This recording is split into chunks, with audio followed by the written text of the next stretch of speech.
ሚዲያችንንና ፕሮግራሞቻችንን ሰብስክራይብ፣ ላይክ እና ሼር በማድረግ እንድትከታተሉንና እንድታደምጡን በአክብሮት እንጋብዛለን።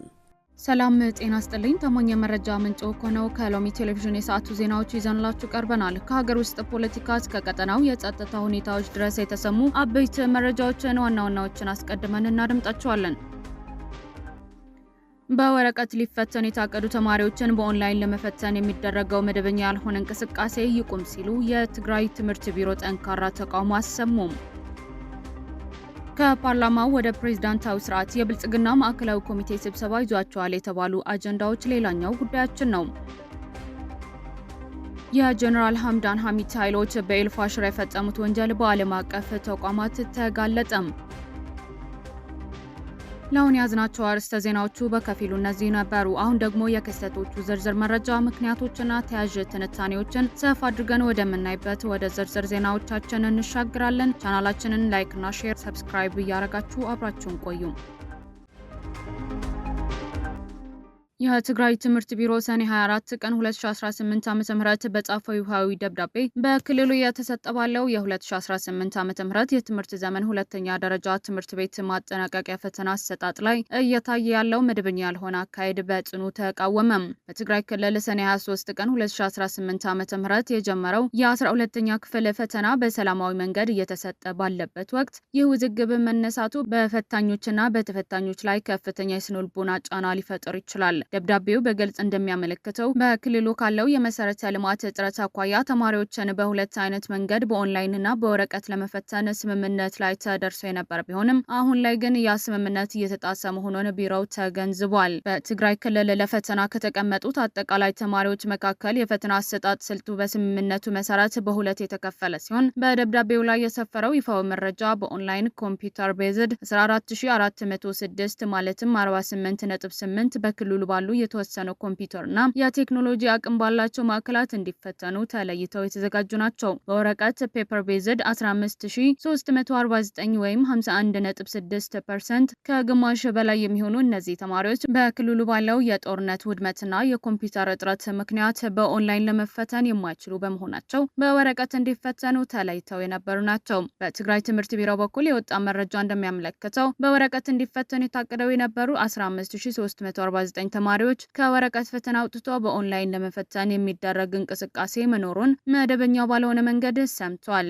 ቢሮው ይህንን አካሄድ ፍትሐዊ የጎደለውና በትግራይ ተማሪዎች ላይ በጦርነት ምክንያት ከደረሰባቸው ሰፊ ጉዳትና በደል በተጨማሪ ሌላ አድሎና በደል የሚፈጠር ተግባር ነው ሲል ኮንነዋል። ተማሪዎቹ አስቀድሞ ባልሰለጥኑበት ሶፍትዌር ባላወቁትና በቂ ኮምፒውተር ማዕከላት በሌሉበት ሁኔታ ወደ ዲጂታል ፈተና እንዲገቡ ማስገደድ የተማሪዎቹ ውጤት በቀጥታ አደጋ ላይ የሚጥል መሆኑን ቢሮ በማስረጃ አስቀምጧል። ለትምህርት ሚኒስቴርና ለሀገር አቀፍ ፈተናዎች አገልግሎት በክልላችን በቂ ኦንላይን መፈተኛ ማዕከላት፣ ኮምፒውተርና መሰረተ ልማት በሌሉበት ሁኔታ ተማሪዎቻችን ቀደም ሲል ከትምህርት ሚኒስቴር በተነገርነውና አስቀድሞ በወጣው እቅድ መሰረት በወረቀት ፔፐር ቤዝድ ፈተናው እንዲወስዱ እንዲደረግ እንጠይቃለን ብለዋል ቢሮ።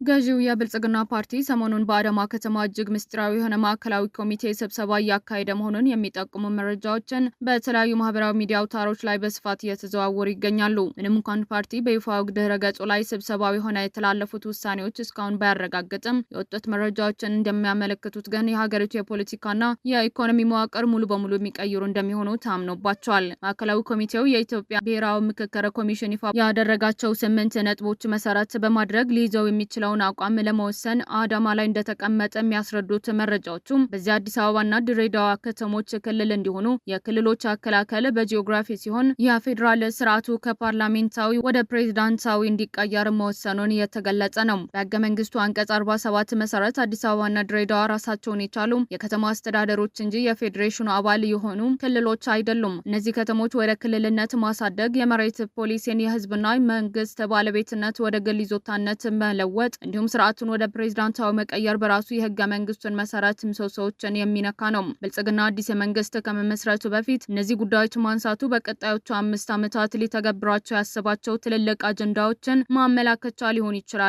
ተብሏል። አዲስ አበባ ከተማ አስተዳደርና ድሬዳዋ ከተማ አስተዳደር የፌዴራል መንግስት ተጠሪነታቸው አብቅቶ እንደ ማንኛውም የሀገሪቱ ክልል ሙሉ የክልልነት ስልጣንና መዋቅር እንዲኖራቸው ይደረጋል። ኢትዮጵያ እስካሁን እየተከተለችው ካለው የፓርላማ ስርዓት ጠቅላይ ሚኒስትሩ የስራ አስፈጻሚ የበላይ የሆኑት ወጥታ ፕሬዝዳንቱ በቀጥታ በሀገሪቱ መሪና የጦር ኃይሎች ጠቅላይ አዛዥ የሚሆኑበት የፕሬዝዳንታዊ ስርዓት ባለቤት እንድትሆን ይደረጋል። አሁን ባለው ህገ መንግስት መሰረት መሬት የማይሸጥና የማይለወጥ የመንግስትና የህዝብ ንብረት የሆነው ድንጋጌ ተሻሽሎ ለኢኮኖሚና ለእድገት ለግል ባለሀብቶቹ ምቹ እንዲሆን የመሬት የግል ባለቤትነት መብት የሚፈቅድ አዲስ አሰራር ይዘረጋል። እነዚህ ውሳኔዎች በተግባር ላይ ለማዋል የግድ የ1987ቶችን የኢፌዴሪ ህገ መንግስት ማሻሻል ወይም ሙሉ በሙሉ መቀየር ያስፈልጋል። በህገ መንግስቱ አንቀጽ 104 እና 105 መሰረት ህገ መንግስቱ ለማሻሻል የህዝብ ተወካዮች ምክር ቤት፣ የፌዴሬሽን ምክር ቤት እንዲሁም የሁሉም ክልል ምክር ቤቶች በሁለተኛ ሶስተኛ ድምጽ ድጋፍ ማግኘት ግድ ይላል። ብልጽግና ፓርቲ በግንቦት ምርጫ አብላጫው የፓርላማ የክልል ምክር ቤቶች ወንበር በከፍተኛ ሁኔታ ማሸነፉን ተከትሎ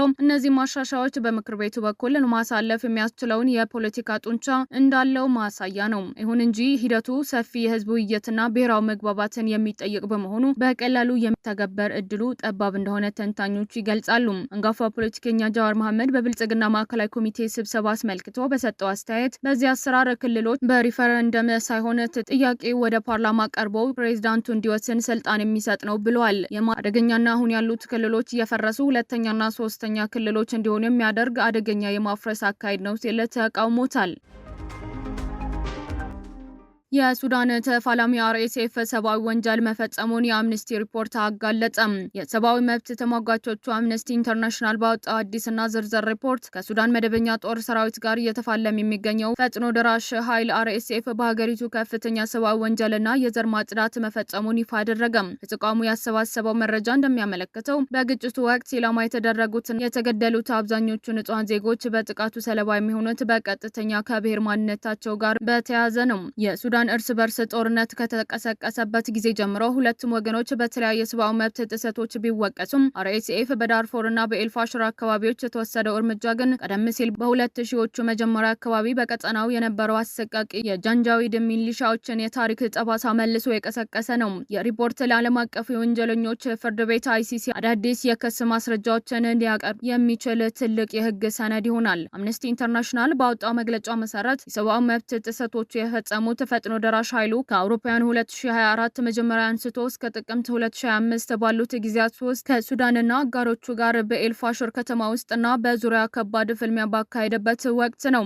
አምነስቲ ኢንተርናሽናል ሪፖርት ከጥቃት የተረፉና ጥቃቱ ሲፈጸም የተመለከቱ 208 ሰዎችን ጨምሮ ለ247 ሰዎች ቃለ መጠይቅ ማድረጉን ይፋ አድርጓል። በ2024 መጀመሪያ ላይ በአርኤስኤፍ ተፈጸመ የተባለው ወንጀል ኢላማ ያደረገው በሱዳን የሚኖሩትና አረብ ያሉ ዛጋዋ ብሔር እንደሆነ ሪፖርቱ ጠቅሷል። እነዚህ ከአርኤስኤፍ ጋር የተያዙ ወንጀሎች አሁንም በተቆጣጠራቸው አካባቢዎች መቀጠላቸው የገለጹት አምነስቲ የተፈናቀሉ ሰዎች እንዳይመለሱ በመከልከል በኤልፋሽር አካባቢ የሚገኙ ዛግዋ ብሔር ላይ የዘር ጭፍጨፋ መፈጸማቸውን ገልጿል።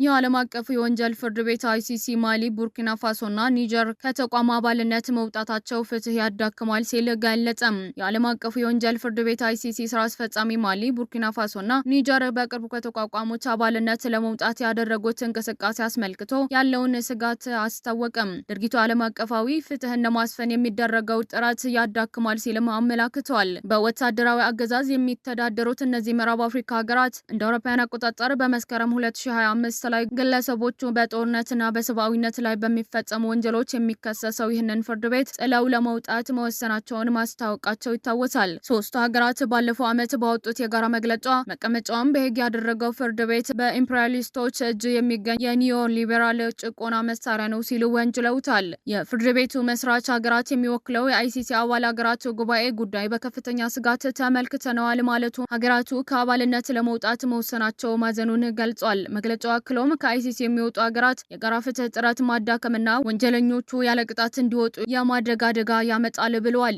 ይህ ተቋም እንደ መጨረሻ አማራጭ ፍርድ ቤት ሆኖ የሚሰራ ሲሆን አንድ ሀገር ከባድ የሆኑ ዓለም አቀፍ ወንጀሎችን የፈጸሙ ግለሰቦችን ለፍርድ ማቅረብ ሳትችል ወይም ፈቃደኛ ሳትሆን በሚቀርብበት ወቅት ጣልቃ በመግባት ክስ ይመሰርታል። በአጠቃላይ 125 ሀገራት በአይሲሲ አባል ቢሆኑም ቻይና፣ ህንድ፣ እስራኤል፣ ሩሲያና አሜሪካን ጨምሮ በርካታ የዓለም ሀያላን ሀገራት ተቋሙን አልተቀላቀሉም።